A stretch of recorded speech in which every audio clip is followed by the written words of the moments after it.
Namaste and welcome to class. And thank you so much for sitting with me with your undivided attention. And in this class, we're going to continue with the theme of the archetype of the victim at the level of the first chakra. We know that the first chakra is all about ancestors, grounding, and the identity that you have been carrying or donated to you in order to be upgraded. Sometimes we don't see the responsibility that we have in front of our legacy. If we see the evolution of humanity, every single parent wants the best for their offsprings. It wants that the offsprings elevate their lineage. That's why we sometimes are very forceful as parents to say, learn, educate, be better, have certain values, be a better human, and so on and so forth. And the offsprings and their immaturity refuse and forget that great responsibility that is impacting them and their ability to ground on their cultural, in their land, in their personal identity as I am from Colombia, I like to eat this, I like to dance, etc. And this is the legacy that it was donated to me. So unfortunately, the legacy that we have inherited, unless you are from a very enlightened society, is not pretty. We have inherited the pains of war, scarcity, violence, denials, thirst for power.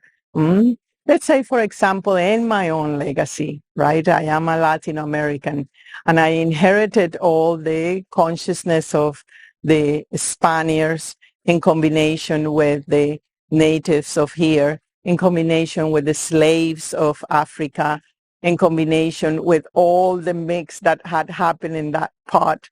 And we are really in our blood having this incredible information that emotionally and mentally have shaped our belief system, our emotions, and our legacy. We say, okay, I am Latin American and this is what I am and so on. But in relationship to the victim, how this apply?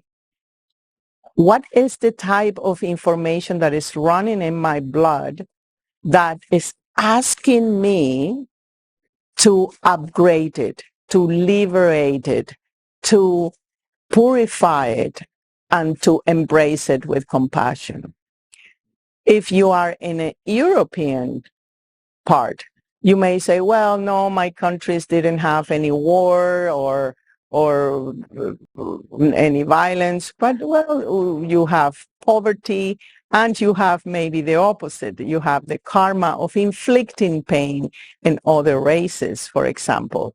So it doesn't matter what is your background, you do have a legacy. And if we zoom in the archetype of the victim, you see very alive in grandparents and parents how this poor me and the absence of the abundance and life and health and finances and education is diminished. Why? Because in the very subconscious of your first chakra, you have the victim, the archetype of the victim. So what to do? Number one is not to take it personally, is to receive the gift and say, wow, this is what nakedly and honestly, this is what I have been given. When you accept the gift in the very honest way and don't fight with it, then start to become more conscious. It means that all these traces of your own legacy, of your own, and oh, I am a victim of my culture. I am a victim of my land. I am a victim of my parents. I am a victim of what is in my land. Then you say, no, no, no, no, no. I'm not a victim of it. I may see it, and I turn this into a judgment, say, oh, I cannot be prosperous because here in my culture is not any opportunities for prosperity. Oh, and here the women are always put down, and I have to be a victim of that. Well, have a double thought about that, because you are accepting the victimism of in the terms of your legacy, and is really affecting your first chakra, meaning that you don't have a sense of belonging on the land that you are inhabiting. You don't have a deep connection and love for the food, for the environment, for the people that is of the same race or the same uh, frequency. So without that, the legacy of the first chakra is simply attracting the tyrant. And that is the misery of many countries, where they feel victim, they feel that there are not any hope for them, and then they naturally attract a tyrant, a more powerful clan, a more powerful man, a more powerful woman that is putting them down.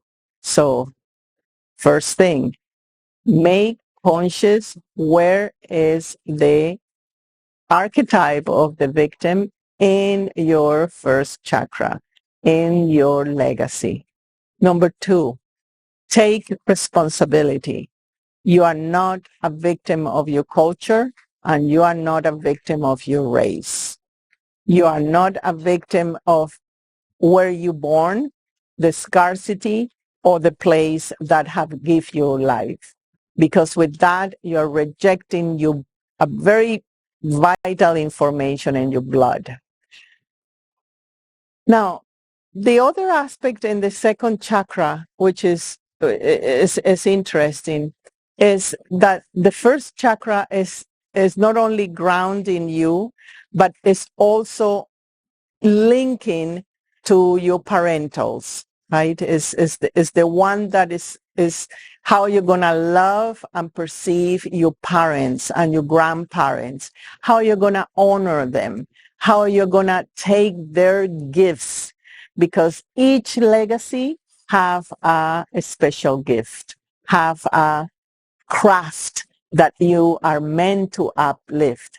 For example, when I go to India, I can see that each family, say in Ayurveda, the science of health in India, and it's passed from son to daughter, from daughter to son, and so on, and it continues to be.